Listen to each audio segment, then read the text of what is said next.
आप में नहीं थी, इसलिए जो मुंह में आया बोल दिया। उसके लिए I am sorry. It's okay. Thank you. आपके पास इसलिए आई हूँ कि मुझे लगता है कि आप कुछ कर सकती हैं। क्या? वही तो सोच रही हूँ कि बात कहाँ से शुरू करूँ। वो आपसे शादी कर रहा है, ये अंदाजा है, शक नहीं है। वो बात दिल में थी इसलिए पूछ ली। वो उस दिन दानिश को फ़ोन किया और आपने फ़ोन उठाया तो मुझे लगा कि शायद अगर आप नो कह दोगी तो मैं नो। समझ। मैं जानती थी।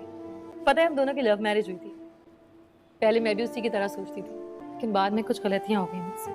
मैं उसकी मोहब्बत तक पहुंच ही नहीं पाई। वो कहा करता था, क्या है जो हमारे पास छोटा सा फ्लैट है, क्या है जो बस जरूरत पूरी करने के लिए नौकरी है, क्या है जो बड़ी नहीं है, बैंक बैलेंस नहीं है।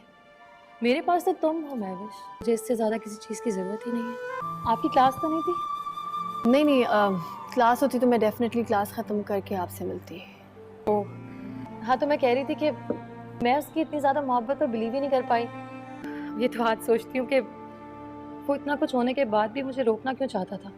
जिस दिन डिवोर्स हुई उस दिन भी उसने बड़े जतन किए थे, मगर मैं जा चुकी थी, रुकना ही नहीं चाहती थी। मैं मानती हूँ मैं गलत थी, लेकिन आप ये भी मानो गलतियां तो हो जाती हैं ना।